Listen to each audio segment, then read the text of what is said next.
Assalamualaikum warahmatullahi wabarakatuh. Sampurasun para wargi. Gimana kabarnya para wargi sekalian di rumah? Mudah-mudahan dalam keadaan sehat walafiat. Alhamdulillahirobbilalamin. Senang sekali saya Yusni sendiri di sini sebagai host dalam episode kelima biduan teknologi bincang dunia kesehatan, ditemani oleh seorang dokter yang cantik, Dr. Nariska SPDP atau dokter spesialis kulit dan kelamin, ya dok. Sekarang tanggal 24 Februari 2023, cuacanya mendung. Mudah-mudahan para warga sekalian di rumah masih tetap semangat untuk beraktivitas dan menyaksikan live IG biduan RSUD Cicalengka. Silahkan bagi para wargi yang nanti mau berkonsultasi, silahkan tulis di kolom chat. Mungkin insya Allah pada sesi kedua kita akan coba jawab. Sebelumnya mungkin dok, para wargi sekalian di rumah tanya-tanya, gimana sih caranya? Karena mempunyai kulit yang sehat, bersih, bersinar itu merupakan dambaan setiap orang. Tidak hanya perempuan, dok ya, zaman sekarang itu fenomenanya laki-laki juga tentu saja mau mempunyai kulit yang sehat. Caranya seperti apa sih dok? Barangkali ada tips-tips praktis untuk para warga sekalian di rumah mempunyai kulit yang sehat. Baik, terima kasih Bu Yusi kesempatannya. Halo, selamat pagi semuanya sahabat-sahabat biduan. Mungkin sebelum saya menjawab, saya ingin perkenalkan diri kembali ya. Untuk saya yaitu Dr. Nariska, boleh dipanggil Dr. Rizka. Saya merupakan dokter spesialis kulit, kelamin, dan estetik di RSUD Cicalengka. Oke, jadi untuk sekarang kan banyak ya untuk perawatan kulit yang bersih, yang sebenarnya yang simpel aja, yang semua orang bisa lakukan. Harusnya nggak harus skincare-nya yang banyak atau perawatannya yang banyak. Hal utama yang pertama mungkin bisa dimulai dari kita memperbaiki dulu kondisi dari kulit kita sendiri. Kita harus bisa mengenali dulu nih tipe kulit kita seperti apa. Apakah tipe yang memang kering atau memang tipe kulitnya yang kombinasi, ada yang berminyak, ada yang kering juga, atau malah yang kulit yang sangat berminyak. Jadi tidak bisa satu jenis produk itu bisa digunakan oleh semua orang. Jadi harus kembali lagi ke tipe kulitnya. Yang kedua, bisa menggunakan pelembab. Itu pelembab merupakan hal dasar ya yang bisa dipakai baik itu perempuan atau laki-laki. Jadi tidak harus digunakan dari usia dari remaja saja. Jadi justru penggunaan pelembab itu sudah harus dimulai dari usia dini. Gitu. Jadi kadang bayi kita sering temukan adanya ruang kemerahan. Jadi sebenarnya penyakit itu akan sembuh sendiri bisa hanya dengan penggunaan pelembab seperti itu. Tapi memang untuk penggunaan pelembab yang seperti apa harus dikonsultasikan dulu dengan dokter kulit yang lebih berkompeten ya. Tapi memang untuk beberapa jenis pelembab yang sudah beredar di pasaran, yang sudah ada izin BPOM, itu bisa digunakan.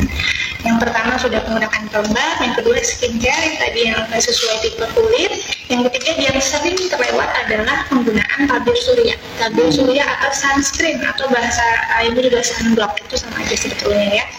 Jadi penggunaan sunscreen ini atau tabir surya yang sering disalahartikan adalah baru digunakan ketika usianya menginjak remaja atau baru usia 30 tahun ke atas. Justru itu yang kurang tepat karena pengaruh dari sinar matahari, baik itu sinar matahari ada ultraviolet A, ada ultraviolet B, dan juga dari paparan radiasi elektronik itu bisa menyebabkan proses penuaan yang jauh lebih awal. Jadi justru penggunaan tabir surya ini sudah bisa digunakan sejak anak sejak di atas usia 6 bulan. Jadi kalau lebih awal menggunakan, insya Allah penuaannya jauh lebih dapat ditekan seperti itu ya.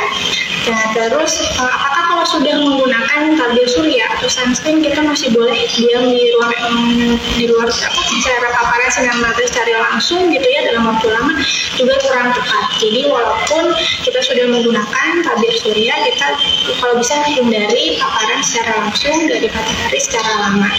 Oleh karena itu memang disarankan penggunaan tabir surya itu harus diaplikasikan ulang setiap 2-3 jam sekali. Jadi memang idealnya sebelum matahari keluar, misalkan jam 7 pagi sebelum beraktivitas kita gunakan, siang mungkin ya setelah sholat atau apa kita aplikasikan ulang.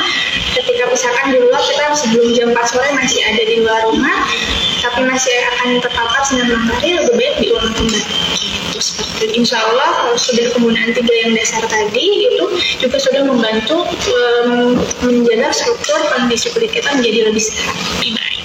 Oh, ternyata tipsnya banyak yang belum diketahui oleh para warga sekalian ya, Dok.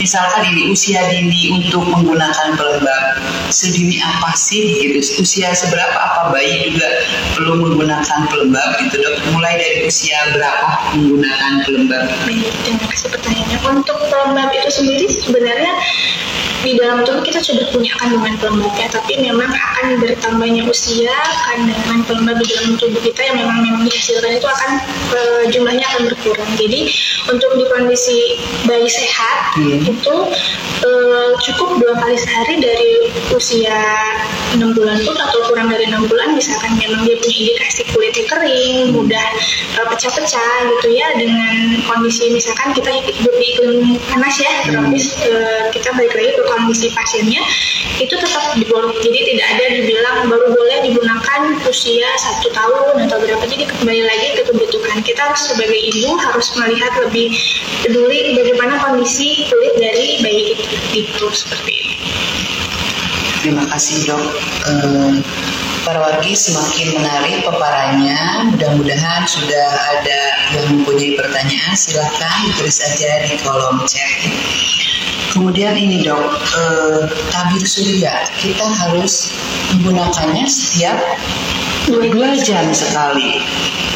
Jadi bukan hanya 1 kali mau keluar rumah. Jadi nanti kalau udah 2 jam kita menggunakan kembali. Ternyata itu ya rahasia dokter cantik selalu. Mungkin mau menambahkannya. Iya, Jadi mungkin yang sering salah, kurang tepat ya dari penggunaan sunscreen itu yang pertama pemakaiannya mungkin hanya secuil atau 1 ruas jari saja.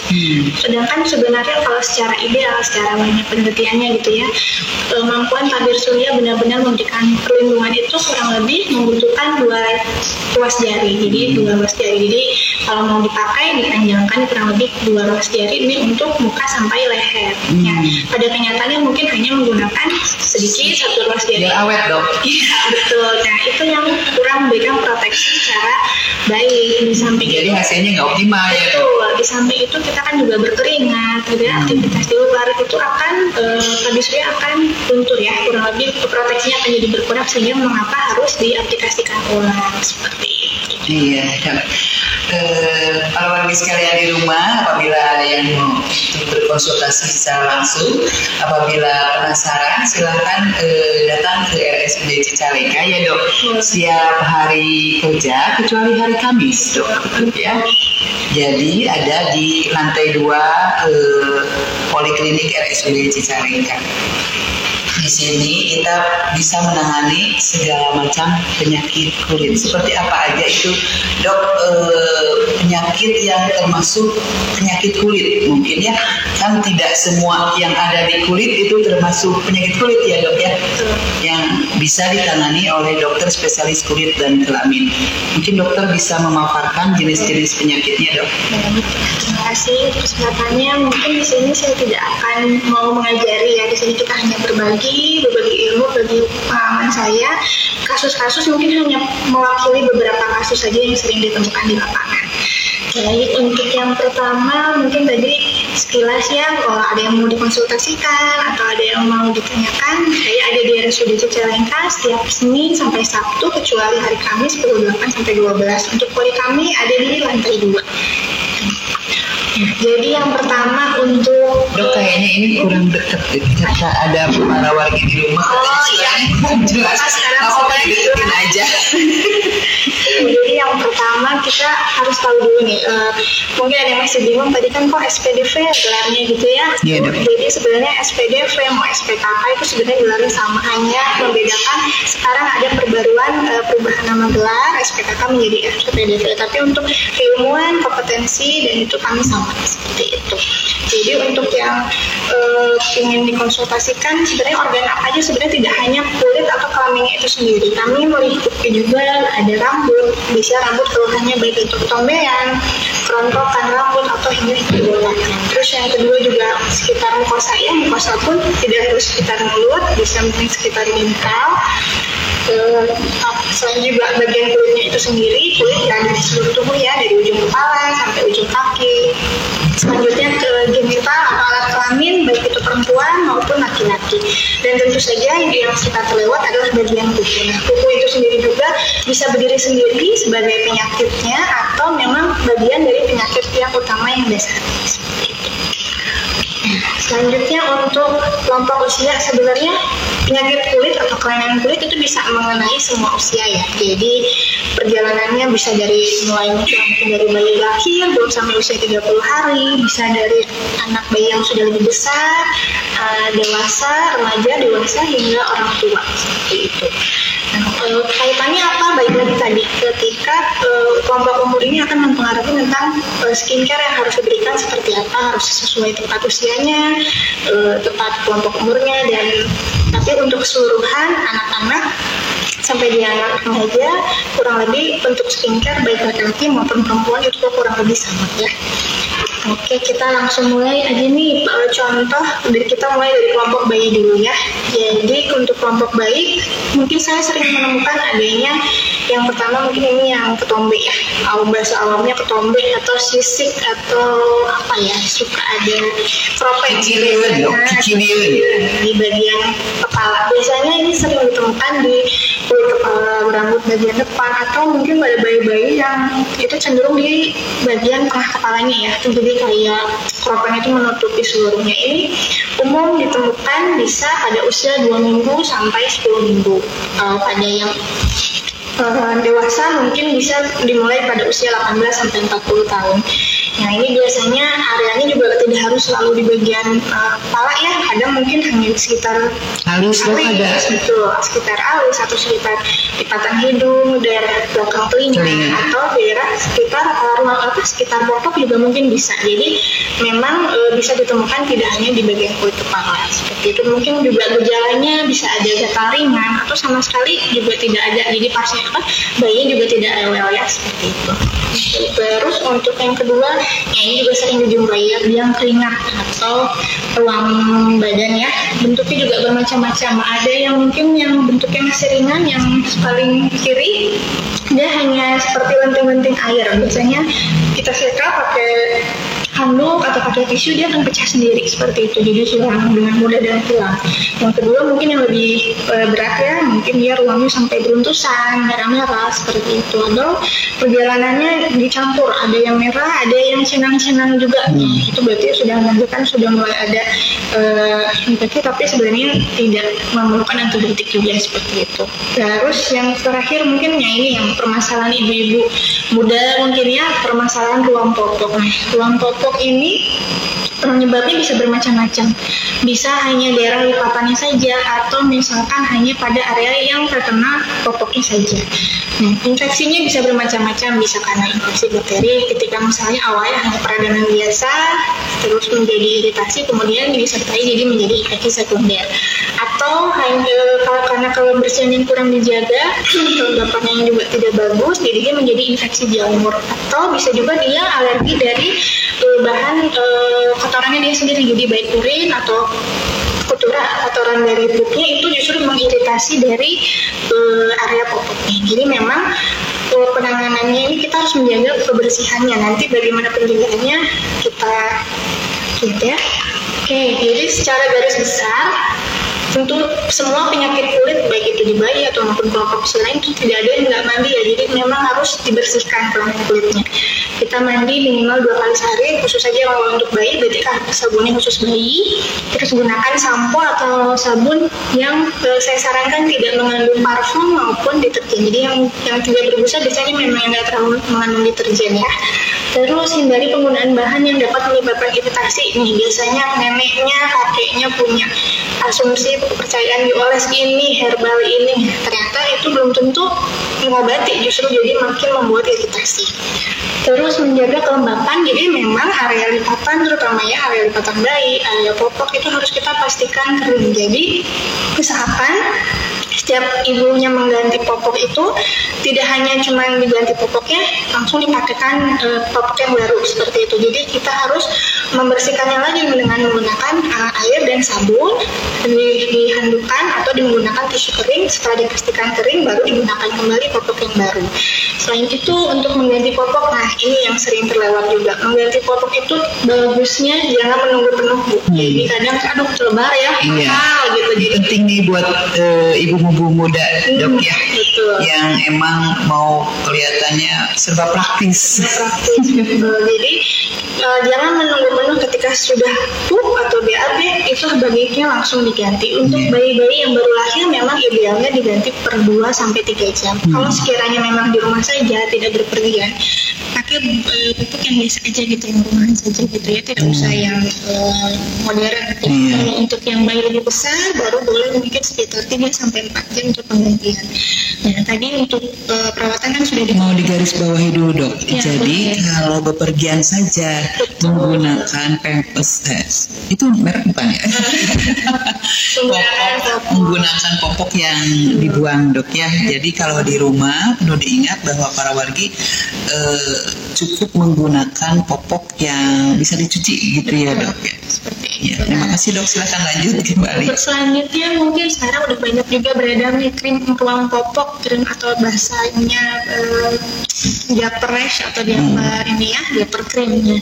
Paling sering ya atopik ya, dermatitis atopik. Jadi bisa muncul di bagian kedua pipi atau kadang cuma satu pipi juga bisa. Gejala awal baru merah-merah tapi kering gitu kulitnya ya. Terus kelipatan-lipatan tangan, siku, lipat lutut atau ke daerah tubuh bawah juga bisa. Ya ini biasanya juga munculnya berulang ketika misalkan lagi kondisi kemarau gitu ya, lagi kondisi lagi panas biasanya lebih sering kambuh. Ya, kayak gini memang biasanya kambuhan gitu. Yang keduanya infeksi, ini sering juga ya biasanya di daerah hidung atau misalkan bisa kemudian melebar ke daerah sampai ke bibir atau sampai ke telinga. Jadi memang dia juga sifatnya bisa menular ya gitu. Jadi kadang juga bentuknya kayak keropeng seperti madu gitu ya, warnanya itu khas kayak kuning orange itu, atau yang lebih bentuk yang lain ada juga yang kayak kantong-kantong lepuh isi air, itu airnya kayak menggantung, itu kayak balon isi air menggantung, itu bisa di bagian tubuh mana aja. Nah ini juga salah satu jenis dari infeksi bakteri. Jadi memang kadang bisa ini ya, dalam satu keluarga mungkin tadinya kakaknya dulu yang kena ya, menular ini ya dok. Betul. Yang ketiga, nah ini yang paling sulit ngobatinnya ya, skabies. Sulit dalam arti apa? Karena penularannya ini kita harus tuntaskan dari yang sumber penularannya. Jadi skabies atau budu ya gitu ya. Biasa atau yang sekarang mah bahasanya teh penyakit pesantren. Sebenarnya tidak harus penyakit pesantren ya, kebetulan saja ditemukannya di pesantren. Banyak karena pendekatannya dok. Betul. Ini kenapa sering ditemukan sama yang mengenai sekelompok orang, yaitu karena memang penularannya sangat cepat dari sentuhan tangan, dari alat mandi, atau mungkin dari satu kasur, misalkan satu ruangan tidurnya barengan gitu ya, itu juga bisa memang. Jadi memang penularan pengobatannya tidak bisa cuman penyakit asrama berarti. Betul.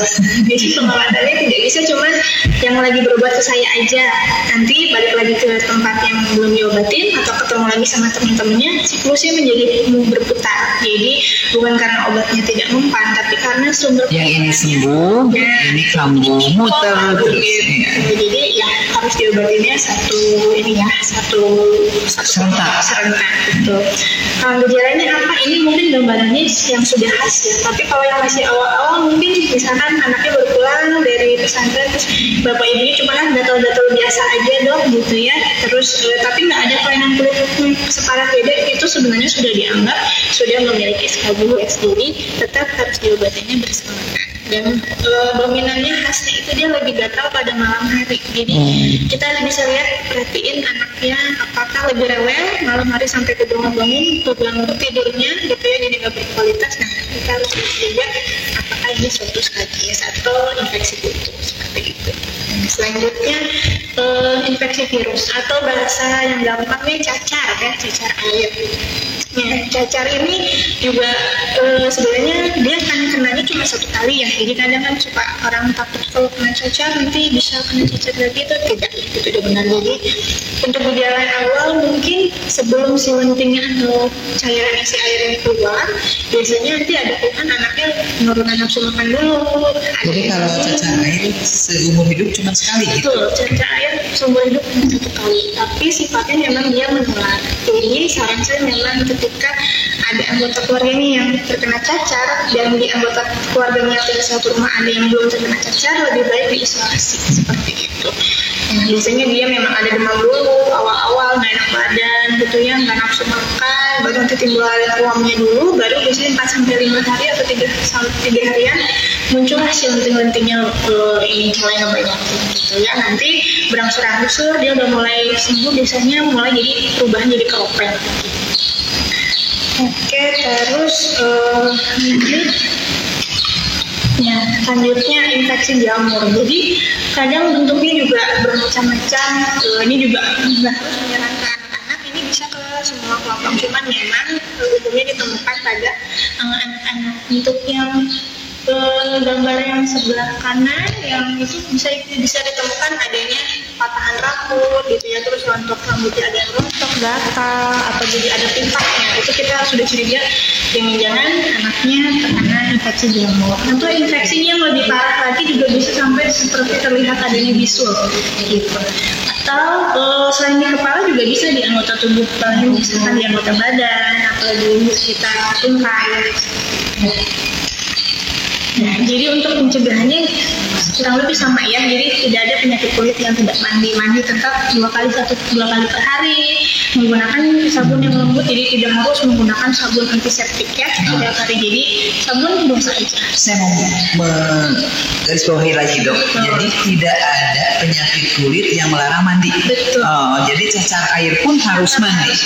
Kecuali pasiennya sedang demam atau ya kondisinya tidak memungkinkan. Jadi nggak boleh itu kalau demam, bukan berarti kalau penyakit kulitnya tidak ada larangan untuk penyakit kulit itu untuk tidak mandi ya dok. Ya, terima kasih dok, dilanjut kembali. Untuk yang kedua kita harus menjaga kelembapan sekitar ruang tadi ya. Jadi dilanjutkan penggunaan pelembab. Jadi pelembab itu idealnya dipakai sesegera mungkin setelah mandi. Jadi begitu mandi dihandukin, nah pelembab harus langsung masuk. Jadi ketika pori-pori masih terbuka, pelembab masuk itu akan terkunci. Jadi efek pelembabnya akan jauh lebih bagus. Jadi jangan habis mandi kita ngapain dulu baru pelembabnya dioles. Selanjutnya pada kelainan kulit yang basah tidak dilakukan maksudnya dilakukan kompresnya. Tetapi kadang ada yang salah juga, misalkan lukanya atau ada lecet basah dipaksa sama ibunya diolesin krim atau salep. Nah itu yang salah, tidak tepat. Justru nanti akan membuat lukanya ya semakin basah dan efek obatnya tidak akan terkejar karena obatnya tidak akan masuk dan terhalang dari cairan tubuhnya. Jadi harus dibantu dulu dikompres baru penggunaan pelembab. Terus hindari garukan secara terus-menerus. Nah ini yang siklusnya harus dirubah. Ketika garukan terus kulitnya menjadi semakin rusak ya, terus digaruk lagi. Jadi itu yang sebenarnya akan memperparah gejala dan gatalnya seperti itu. Jadi sebisa mungkin sih ditekan ya rasa garukan itu. Terus untuk kasus infeksi sama ya, tetap mandi. Nah, hindari penggunaan alat-alat mandi secara bersamaan. Jadi untuk yang tadi terkait infeksi kutu, tubuh yang tadinya itu disarankan tidak menggunakan alat mandi secara bersama-sama. Terutama yang disuka bersamaan itu handuk seperti itu ya. Jadi dan pakaian juga jangan bersamaan. Terus hindari kontak langsung kulit dengan kulit. Jadi kadang dengan bersentuhan, berjabat tangan itu bisa menularkan. Terus yang untuk bagaimana sih pencegahan untuk yang belum terkena buduk tadi ya, terkena skabies, jadi yang lingkungannya sekitar kita harus mulai dari pembersihan, melakukan vakum, dari ya, khususnya kayak karpet, tempat tidur, terus mencuci pakaian juga dengan deterjen seperti itu. Untuk pencegahan penularan pada cacar ya tadi yang saya bilang, untuk jika memang ada yang belum, lebih baik untuk diberikan isolasi saja pasien. Selanjutnya, selain tadi kan seremnya mungkin ada infeksi, ada yang jenis eksim. Nah, sekarang kita ada juga yang kelainan warna, kelainan pigmen. Nah, kelainan pigmen ini ada yang kalau bahasa Sundanya gampangnya balas bobo ya. Nah, yang putih-putih nih di muka. Gejalanya mah hapur ya, panuh gitu. Sebenarnya kan ini bukan suatu infeksi yang menular juga tidak gitu, dan dia bisa sembuh secara spontan dengan sendirinya. Cuman memang dia akan diperparah atau bisa diputuskan awalnya dari paparan sinar matahari. Jadi tadi yang saya bilang memang harus dimulai dari penggunaan sunblock dan sunblock. Betul.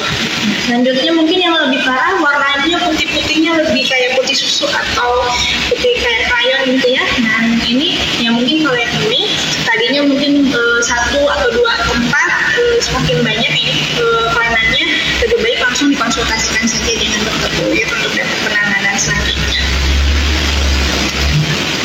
Nah, selanjutnya untuk bentuk kutil. Jadi di anak-anak itu sering ada keluhan bentol-bentol, kayak kutil yang menonjol ya, di jari-jari atau sekitar wajah. Sebenarnya tidak ada penanganan khusus, dia memang harus melakukan tindakan, tapi pencegahannya agar tidak semakin banyak. Pertama dari tetap harus dibersihkan. Yang kedua, hindari trauma berupa garukan atau goresan. Kadang anak-anak mungkin gemes ya, pengen dihilangin atau dia ada sensasi rasa gatal malah dia garuk, itu biasanya bisa timbul lesi yang baru atau bentolan yang baru di area yang dia garuk. Seperti ini. Jadi hindari kontak langsung dengan kelainan kulit pasien. Jadi dia sifatnya juga bisa menular. Selanjutnya juga infeksinya, ini baru yang tadi ya, yang panuhnya. Ini baru yang dibilang panuh atau versicolor. Jadi dia bentuk kelainannya juga macam-macam. Bisa warnanya, kalau mungkin yang di kulitnya warna putih, warnanya panggilannya merah atau kecoklatan. Tapi kalau yang warnanya kulitnya selalu matang, jadi putih. Lebih ke gelap. Jadi kayak foto yang di sini ya, dia kan warnanya putih, justru lebih merah. Tapi kalau yang kulitnya gelap, jadi warnanya lebih gelap. Jadi panggilannya bisa bervariasi di tipe kulit orang gitu. Nah dia balik lagi dia tetap harus mandi. Jadi memang karena kelembapannya yang kurang terjaga, mandi tetap 2 kali sehari, dan kalau bisa menggunakan bahan pakaian yang tidak berlapis atau menyerap keringat. Karena kan sekarang banyak pakai dalaman lagi, pakai jaket lagi, jadi harus yang menyerap keringat. Betul. Selanjutnya, nah, ada juga beberapa eksim, ya bahasa umumnya eksim yang dicetuskan karena dia nggak kuat sama bahan yang berkontak. Hal gampang itu contohnya kayak ini nih, ada yang menggunakan henna gitu ya, ternyata beberapa jam dari penggunaan henna dia jadi alergi. Atau hal-hal lebih gampang lagi, dia pakai sendal jepit bahannya karet, bentuknya seperti sendalnya, jadi yang alerginya dari bentuknya. Atau jam tangan misalkan, dia cuma kalau pakai jam itu aja nih kambuhnya ya. Jadi memang pada beberapa orang punya kecenderungan tidak kuat terhadap bahan yang menempel atau berkontak langsung seperti itu. Jadi untuk pencegahannya yang berarti dihindari kalau alergi ya dok ya. Dan ini untuk yang eksim yang sebelah kanan ini juga sering dialami pada anak-anaknya, biasanya sampai basi atau bahasanya getah bontengan ya, atau halus daging apa ya istilahnya banyak lainnya. Ini juga pengobatannya kurang lebih sama yang awal, dia kulitnya karena pertama pencetusnya kulitnya kering, yang kedua mungkin juga bisa dicetuskan karena infeksi dari gigi. Jadi walaupun tidak ada keluhan sakit gigi, misalkan ada sisa akal atau lubang gigi berlubang, itu bisa mencetuskan eksimnya yang seperti ini gitu. Jadi balik lagi penyembuhannya tetap harus penggunaan pelembab. Jadi ada kaitannya gigi berlubang sama eksim. Kalau lambung dok gimana dok? Lambung sejauh ini sih tidak ya, secara teori lebih ke stres secara psikis, stres pikiran dan infeksi, baik itu infeksi gigi maupun pada saluran nafas maupun bawah dan kulit kering. Iya. Oke. Nah, selanjutnya, nah sekarang kita beranjak ke kelompok yang dewasa ya.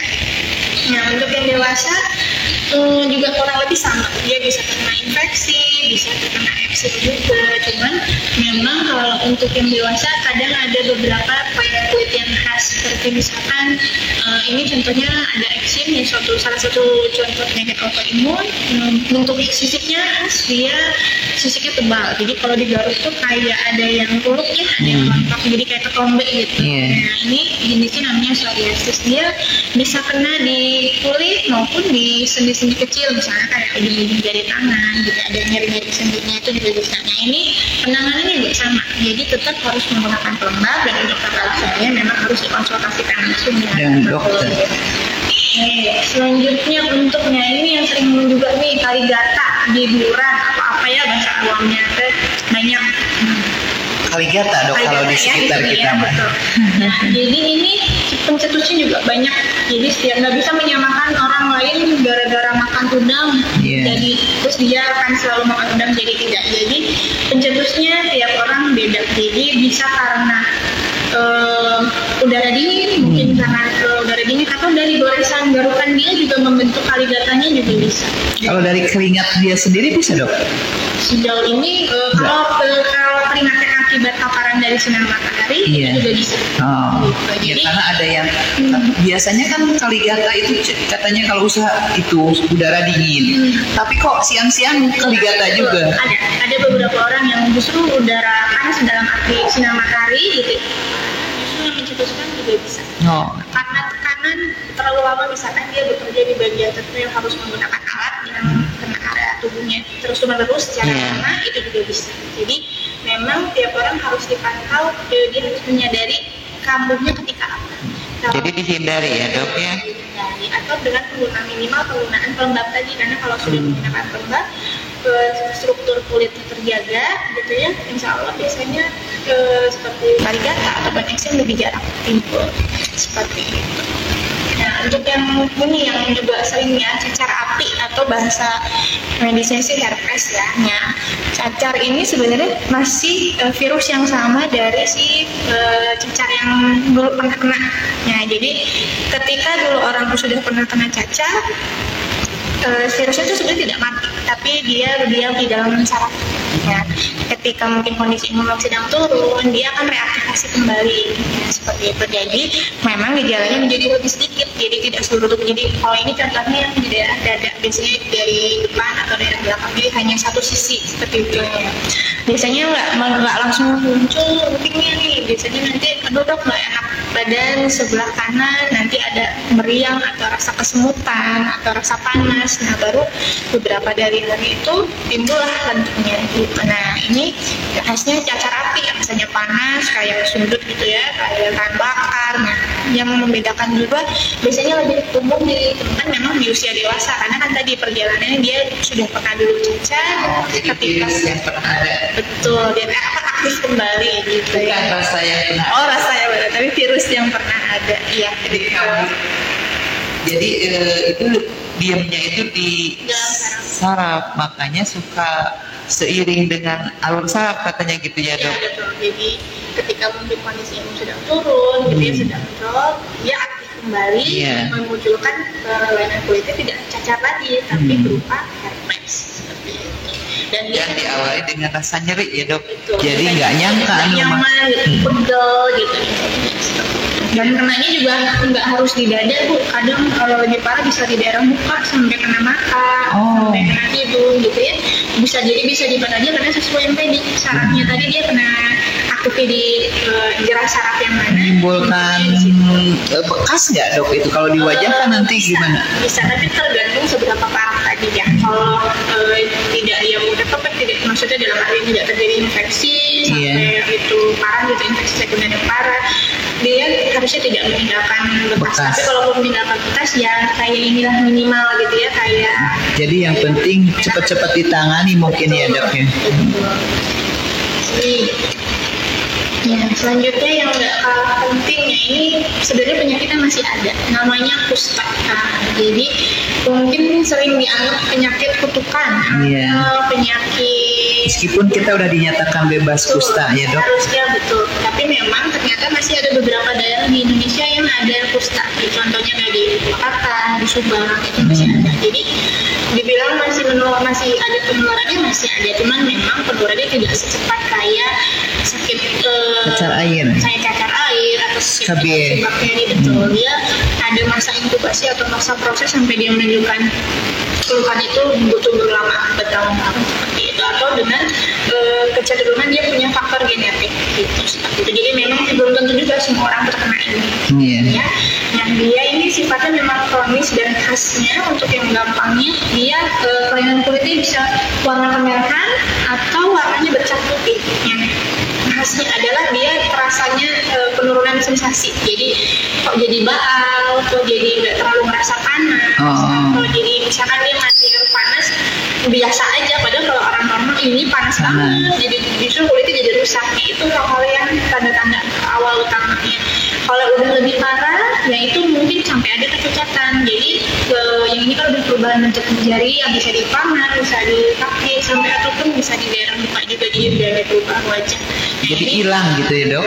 Kayak bukan, kalau jari bukan putus, tapi hilang sedikit-sedikit gitu. Betul, kayak seperti mendek atau dan dia jadi tidak bisa digerakkan. Jadi kalau sudah ada takutnya nih ngerasa, saya punya kelainan kulit kayak ada bercak merah atau bercak putih, terus kayaknya kok jadi kerasa batal gitu ya, lebih baik langsung konsultasikan. Iya. Supaya tidak menyebar ke bagian lainnya. Oke, selanjutnya mungkin ini lebih tabu, tapi ini harus diketahui oleh semuanya dan ini bisa menyerang semua kelompok usia. Jadi sekarang sudah karena mencegah lebih baik daripada mengobati ya. Jadi yang pertama kelainan dari namanya dulu infeksi menular seksual, berarti harus ada hubungan seksual. Tidak akan tertular kalau tidak melakukan hubungan seksual. Dan hubungan seksualnya harus yang dengan pasangan saja yang justru dibilang berisiko menjadi infeksi menular seksual ketika seseorang melakukan hubungan seksual tanpa pasangan tepat, berganti-ganti. Yang kedua dengan wanita penjajah seks atau yang disebut dengan PSK, itu tentu saja dianggap berisiko. Atau sekarang sudah banyak kasus hubungan seksual dengan sesama jenis. Jadi baik itu perempuan dengan perempuan ataupun laki-laki dengan laki-laki seperti itu. Nah, tentu kelainan infeksi menular seksual itu banyak bentuknya. Seperti yang pertama bisa dilihat adanya kencing nanah. Itu hal utama, mungkin keluarnya kencing nanah. Atau kalaupun nggak sebanyak kayak di gambar, kayak merasa ada flek di celana dalam. Untuk perempuan, laki-laki dan perempuan. Untuk laki-laki. Tapi kalau untuk perempuan mungkin gejalanya bisa lebih ringan, dia tidak merasa ada keluhan. Jadi rasanya baik-baik aja. Itu juga bisa. Jadi memang mungkin lebih khas pada laki-laki. Tapi memang perempuan hal yang paling gampang adalah keputihan. Keputihan itu. Ada perubahan warna, misalkan keputihan yang jadi warna kekuningan, kehijauan yang tadinya jumlahnya sedikit, gitu ya. Biasanya kan menjelang beres mens gitu. Suka ada. Sekarang jadi jumlahnya banyak, berbau, gitu ya, itu yang harus dicurigai. Harus diwaspadai ya dok, cepat-cepat memeriksakan diri. Yang kedua bentuknya juga bisa kayak sariawan atau lecet, biasanya apa ya, kayak ada luka sedikit. Ada luka.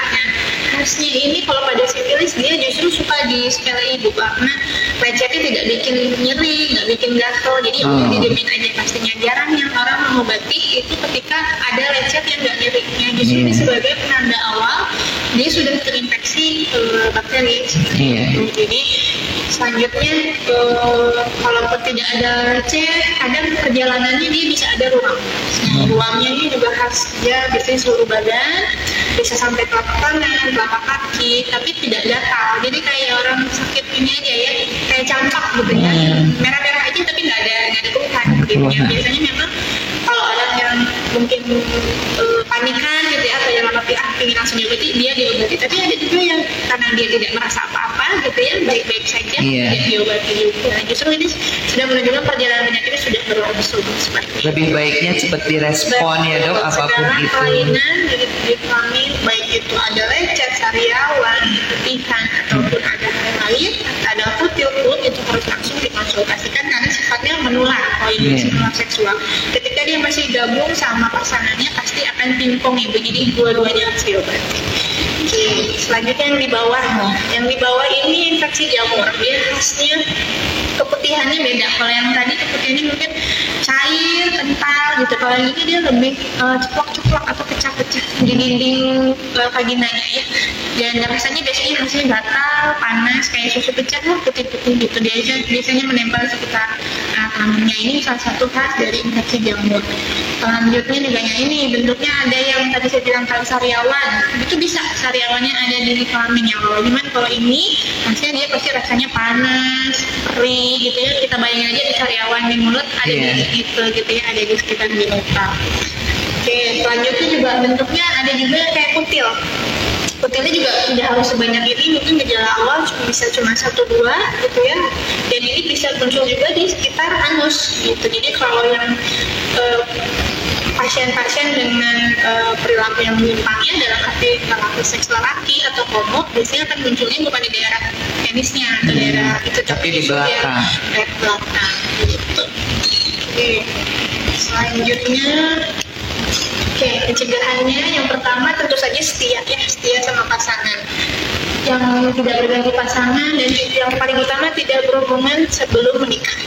Karena walaupun kan saya tidak akan ketemu lagi dok sama pasangannya misalkan atau pasangan selingkuh, justru itu yang akan menyebarkan penyakit dari satu orang ke orang yang lainnya gitu. Jadi kalau tidak diobati secara menyeluruh itu akan menjadi disebarkan semuanya gitu ya semuanya, dan ini akan meningkatkan risiko seseorang terkena HIV maupun lebih parahnya kena AIDS. Jadi perlu dicatat dok ya. Betul. Setia para wargi. Kedua dok, misalkan kan saya pakai kondom gitu ya.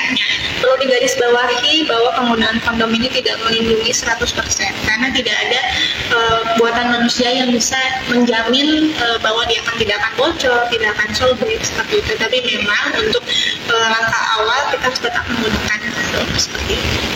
Yang ketiga, tidak melakukan hubungan seksual jika belum diobati. Jadi ketika kita sudah tahu akan pasangannya, kayaknya ini tidak umum atau tidak normal, berarti lebih baik dipending dulu atau ditunda dulu. Selanjutnya pemeriksaan dilakukan bersama dengan pasangannya. Jadi terutama pada pasangan suami istri, mau tidak mau harus diobati secara bersama.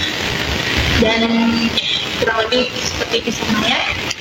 Oke, sekarang yang ini mungkin ya yang paling banyak ditanyakan, permasalahan kosmetik mengenai jerawatnya. Jerawat ini pengobatannya juga yang paling penting dok, biar glowing, cantik.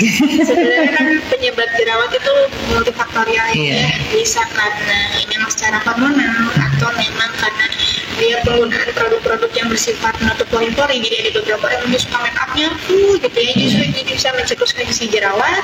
Yang kedua juga bisa karena infeksi itu sendiri ya, jadi inflamasi atau peradangan di sekitar jerawat, atau bisa juga karena dicetuskan karena obat ataupun dari stres itu sendiri. Ada beberapa penelitian juga bilang bisa dicetuskan dari makanan-makanan yang tinggi high glycemic index atau tinggi kadar gulanya. Atau contoh gampang kayak produk olahan susu, jadi kayak donat, kue-kue gitu ya, produk olahan susu, coklat. Pencetus jerawat. Tapi kalau pedas gimana dong? Ada beberapa penelitian juga bisa makanan-makanan pedas juga bisa. Jadi memang kita harus biasanya saya kan selalu bertanya pada pasien, apakah setelah makan apa akan semakin bertambah tubuhnya. Itu biasanya kan saya anjurkan untuk dikurangi. Jadi setiap orang tentu saja akan berbeda-beda. Jadi tidak ada salahnya dok ya kalau cepat-cepat berkonsultasi di Poliklinik dan Kelamin RSUD Cicalengka bersama dokter. Karena sebenarnya yang dikhawatirkan itu bukan si jerawatnya ya, tapi efek sesudah jerawatnya sembuh. Karena lebih sulit mengobati jaringan parut atau bopengnya. Oh iya, tentu saja. Apalagi kalau yang gatelan gitu dipijit-pijit ya itu ya dok. Bolong-bolong, nah itu lebih susah mengobati. Susah dok. Iya. Iya betul. Karena tidak akan tertolong hanya dengan penggunaan krim. Jadi harus dengan penggunaan alat. Apalagi kalau bertambah usia, elastisitas kulitnya juga udah berkurang ya dok. Itu nambah parah ya dok. Betul. Jadi ada kecenderungan orang yang setiap jerawat selalu jadi pupeng gitu ya, juga ada juga yang tidak. Cuman mengobati yang botengnya, yang bolongnya itu lebih susah. Lebih susah dibanding mengobati jerawatnya. Ya, jadi untuk pencegahan mungkin yang hal yang gampang ya, mencuci wajah itu tidak harus terlalu sering, cukup 2-3 kali sehari tergantung kebutuhan. Kalau sekiranya tidak akan aktivitas kotor atau yang terlalu berdebu itu cukup 2 kali sehari, tapi kalau memang sesuai kondisi pekerjaan boleh sampai 3 kali sehari. Terus hindari memegang atau mencet langsung pada jerawat yang sedang meradang, justru itu akan membuat jerawatnya semakin besar. Justru nanti yang tadinya komedo biasa jadi bisul, jadi gedenya itu biasanya gak ada akibat terlalu sering dipencet-pencet. Terus hindari makanan tadi yang kayak seperti donat, produk-produk olahan susu, dan coklat. Pola tidur harus tetap cukup dan berkualitas, jadi memang idealnya itu yang memang kurang lebih 6-8 jam. Tapi kalau yang sering begadang pasti akan mempengaruhi ke jerawatnya itu sendiri. Terus tetap menggunakan tabir surya ya, yang tidak menutup pori-pori. Jadi memang harus dilihat kandungan dari tabir surya, kan sekarang udah banyak ya, udah pada melek skincare. Saya sih tidak menyarankan penggunaan SPF yang tinggi pada pasien-pasien jerawat karena cenderung menutupi pori-pori. Tetapi memang ada beberapa produk yang SPF tinggi tapi tidak bersifat komedogenik, jadi sebaiknya memang harus dikonsultasikan kalau perlu produknya dibawa apakah ini aman digunakan seperti itu. Jadi jangan sampai diobati tapi masih menggunakan yang mencetuskan seperti itu. Oke, selanjutnya ya, ini yang sering banyak juga penyakit kokolaten atau flek-flek ya. Kokolaten mah katanya gampang dok, diobatinya sama itu mobil-mobilan. Jadi flek wajah itu banyak bentuknya, ada yang kayak awal-awal namanya anak dia besar-besar, ada juga yang cuma ceplok-ceplok kecil-kecil juga ada, atau yang kayak orang bule berbentuk bintik-bintik gitu ya, yang kayak itu juga bisa. Nah ini semuanya intinya sama, pencetusnya yang bisa memperburuk itu paparan sinar matahari. Dan itu bisa disembuhkan dok? Betul, bisa disembuhkan. Bisa ditangani di sini kan? Bisa ditangani. Terima kasih dok, itu poin yang paling penting buat usia 50 tahun ke atas. Betul, jadi balik lagi penggunaan sunscreen, tabir surya itu harus rajin agar tidak menambah flek-flek yang sudah ada. Jadi kita hanya mengobati yang sudah ada, tidak menambah yang baru. Ya. Jadi juga ada kelainan pigmen yang putih-putih ya, yang kurang lebih sama yang bisa pada anak-anak. Ya ini juga sekalian dok, tentang putih-putih di kulit ada pertanyaan dari para wali, katanya ada putih-putih di kulit tetapi tidak timbul licin gitu. Apakah itu jamur? Katanya gitu dok. Oke, siapa nama yang mau bertanya? Kalau masalah Pak Johan itu siapa? Terima kasih Pak Johan untuk pertanyaannya. Jadi untuk pertanyaan untuk kelainan pigmen warna putih itu sebenarnya harus dilihat karena kelainan kulit. Tadi kita udah lihat dari slide awal sampai sekarang semuanya kalau nggak warna merah, kalau kelainan kulit kalau nggak putih banget, putih basah. Jadi kelainan pigmen itu bisa, salah satu bisa karena infeksi jamur, bisa juga bukan karena infeksi jamur, kelainan seperti ini, kelainan pigmen. Nah, warna putihnya itu nggak harus pada area tertentu bisa membedakan apakah hanya pada wajah yang gampang terpapar atau bukan bagian dari kelainan pigmen. Misalkan suatu perjalanan, kadang ada beberapa bertambahnya usia, pigmen di tangan itu suka menjadi bintik-bintik putih atau jadi bintik-bintik hitam. Ya, jadi memang ada yang karena perjalanan yang normal, ada juga yang bukan yang patologis atau yang karena penyakit. Jadi saran saya, karena tulisannya tidak saya lihat, jadi saya tidak bisa diagnosis dengan pasti itu apa, lebih baik dikonsultasikan saja. Ya, ditunggu Pak Johan di Poli Kulit dan Kelamin RSUD Cicalengka untuk konsultasi lebih lanjutnya dok. Ternyata kalau dibahas memang permasalahan kulit dan kelamin itu banyak sekali ya dok ya. Tapi mudah-mudahan memberikan gambaran kepada para warga sekalian di rumah untuk selalu tetap menjaga kesehatan kulitnya beserta kelaminnya. Ngomongin kelamin tentu saja tabu kalau diomonginnya di warung kopi ya dok. Tapi kalau di sini berkonsultasi dengan dokter tentu saja akan terjaga privasinya ya dok ya. Sekali lagi saya ucapkan terima kasih kepada para warga sekalian yang telah mengikuti live IG RSUD Cicalengka. Silahkan, masih ada sekitar 5 menit lagi. Apabila ada yang mau bertanya, silahkan tulis di kolom chat.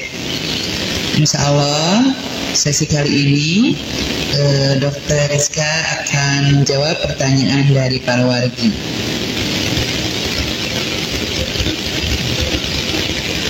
Dok, ada pertanyaan dari Dian Cahyani. Bu Dian, Dok, kalau ketombe yang udah termasuk penyakit, gimana perbedaannya? Katanya gitu. Jadi mungkin ketombe dikit-dikit ya nggak biasa. Padahal udah termasuk penyakit juga ya, Dok ya.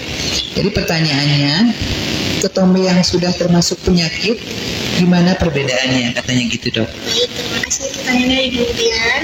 Jadi memang ketombe ini kalau jumlahnya sedikit gitu ya, dan tidak ada keluhan gatal atau tidak ada disertai ada ruam merah, dan mungkin karena kondisi kulit juga sedang kering, itu wajar. Pasti namanya ada sisik itu wajar. Tapi ketika area yang kena juga luas ya, nggak di kulit kepala aja, sekitar alis, terus disertai ada sisik, terus sedikit berminyak, disertai rasa gatal, dan atau kadang ada rasa minyak atau lengket gitu ya, dan semakin nggak nyaman, dan ketika biasanya akan semakin menebal ketika kondisi stres itu ya, dalam arti stres pikiran gitu, itu biasanya itu yang sudah harus diobati. Tapi kalau selama jumlahnya sedikit dan hanya pada mengganggu, Dok ya, jadi mengganggu aktivitas sedikit-sedikit garuk. Tapi memang jarang yang ketombenya keluarnya kan sedikit. Biasanya kalau udah ketombe satu kulit kepala, tidak mungkin hanya area sedikit gitu ya. Memang area-area tertentu yang kulitnya kering. Itu yang normal kalau sedikit dalam kondisi kering gitu ya. Kalau meluas tambah gatal, tambah merah, buang, itu harus cepat-cepat diobati, Dok ya, apalagi mengganggu. Tapi kalau misalkan berhubungan dengan stres, tentu saja akan biasanya memang istilahnya kan ini udah penyakitnya dermatitis itu. Ketombe ini memang akan semakin kambuh, dia semakin tebal sisiknya ini atau ketombenya ketika kondisi stres sedang tinggi-tingginya. Iya. Menghadapi COVID, stres ya, Dok. Atau memang karena kebersihan kulit kepalanya yang juga kurang terjaga juga. Iya, tentu saja, Dok ya. Bahwa menjaga kebersihan diri, menjaga kebersihan lingkungan itu perlu ya, Dok ya. Bukan hanya untuk menjaga kesehatan kulit saja, tetapi tentu saja kesehatan anggota tubuh kita yang lainnya ya. Silahkan bagi para wargi, masih ada waktu tersisa sekitar 2 menit lagi. Apabila masih ada yang mau bertanya, silahkan tulis di kolom chat. Dr. Rizka akan menjawab pertanyaan-pertanyaan dari para wargi sekalian.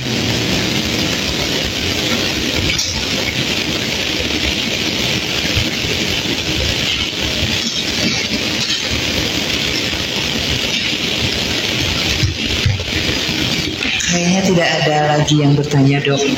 Saya mencoba menyimpulkan sedikit ya, Dok. Mohon dikoreksi bahwa kita harus selalu menjaga kebersihan kulit kita mulai dari usia 6 bulan. Kita sudah bisa, meskipun sesuai dengan kebutuhan, tetapi di usia 6 bulan kita sudah bisa bayi kita untuk menggunakan pelembab ataupun tabir surya sesuai dengan kebutuhan. Kemudian selalu menjaga kebersihan diri, di mana pada bayi yang saya garis bawahi bahwa sering terjadi penyakit kikilin, Dok ya, kalau istilahnya. Kemudian ruam popok, harus selalu mengganti popok yang sekali buangnya itu paling cepat atau minimal 2 jam sampai 3 jam. Bayi baru lahir, iya. Pada bayi yang lebih besar bisa 3 sampai 4 jam. Oh iya, seperti itu. Dan apabila di rumah saja, gunakanlah popok yang bisa dicuci. Kemudian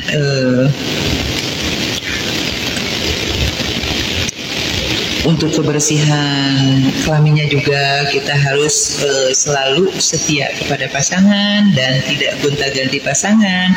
Kemudian selalu menjaga kebersihan kelamin untuk menjaga supaya tidak terjadi hal-hal yang tidak diinginkan.